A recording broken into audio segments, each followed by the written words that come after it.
या देशाचे नेते माननीय नरेंद्रजी मोदी साहेब या देशाचे तिसऱ्यांदा पंतप्रधान व्हावेत यासाठी महाराष्ट्र नवनिर्माण सेनेचा या ठिकाणी बिनशर्त विनाअट त्या ठिकाणी पाठिंबा दिलेला आहे। आणि हा पाठिंबा देताना माननीय राजसाहेबांनी मोदी साहेबांकडून काही अपेक्षा व्यक्त केल्या होत्या।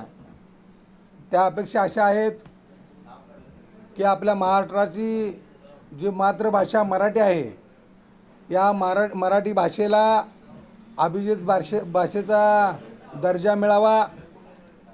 छत्रपती शिवाजी महाराजांचं स्मारक जे अरबी समुद्रामध्ये प्रस्तावित आहे ते स्मारक ताबडतोब त्या ठिकाणी उभं करण्यात यावं।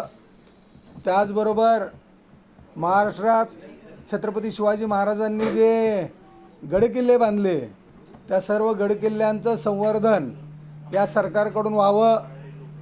त्याचबरोबर या महाराष्ट्रातील मराठी तरुण आणि तरुणींना त्या ठिकाणी रोजगार मिळाला पाहिजे, उद्योग मिळाला पाहिजे, काम मिळालं पाहिजे अशा माफक अपेक्षा माननीय राजसाहेबांनी त्या ठिकाणी व्यक्त केल्या होत्या।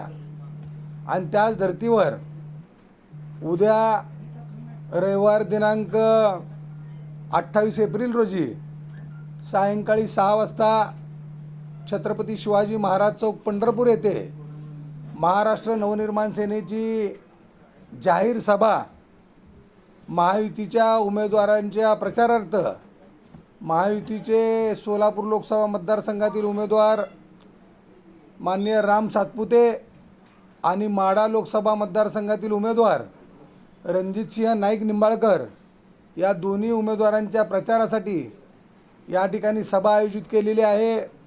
या सभेसाठी मार्गदर्शन करण्यासाठी महाराष्ट्र राज्याचे आरोग्य आणि कुटुंब कल्याण मंत्री तानाजीराव सावंत साहेब त्याचबरोबर या ठिकाणी या सभेला संबोधित करण्यासाठी विविध मान्यवर या ठिकाणी उपस्थित राहणार आहेत। आपल्या माध्यमातून मी पंढरपूर शहर तालुक्यातील या लोकसभा मतदारसंघातील सर्व वडीलधारी मंडळी, तरुण मित्र, माता भगिनी या सर्वांना आवाहन करतोय की आपण या सर्वांनी महाराष्ट्र नवनिर्माण सेनेनं आयोजित केलेल्या या सभेस आपण सर्वांनी उपस्थित राहावे। कसं आहे की या देशामध्ये माननीय राजसाहेब ठाकरे हे एकमेव नेतृत्व असं आहे की ज्यांना ज्या गोष्टी चांगल्या झालेल्या आहेत त्या सर्व गोष्टींचं राजसाहेब ठाकरे यांनी समर्थन केलेलं आहे। उदाहरणार्थ भारतीय जनता पार्टीच्या माध्यमातून माननीय नरेंद्र मोदी साहेबांनी या देशाचं जे स्वप्न होतं की या ठिकाणी राम मंदिर उभारलं पाहिजे ते राम मंदिर उभारणीचं काम माननीय नरेंद्र मोदी साहेबांनी या ठिकाणी केलेलं आहे। 370 असेल, NRC असेल किंवा 3 तलाक असेल या सर्व गोष्टींचं अतिशय चांगल्या प्रकारचं त्या ठिकाणी सोडवणूक माननीय नरेंद्रजी मोदी साहेबांनी केलेली आहे।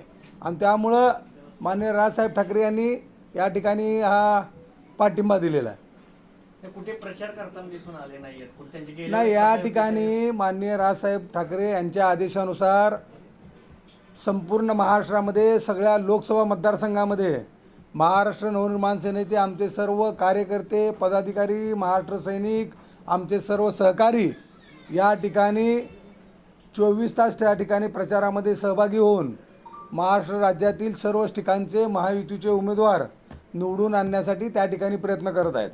उद्या जो मेळावा घेतात त्याच्यामध्ये उमेदवार उपस्थित राहणार आहेत। उद्याच्या मेळाव्यामध्ये या ठिकाणी उमेदवारासहित विविध मान्यवर त्या ठिकाणी या सभेला उपस्थित राहणार आहेत।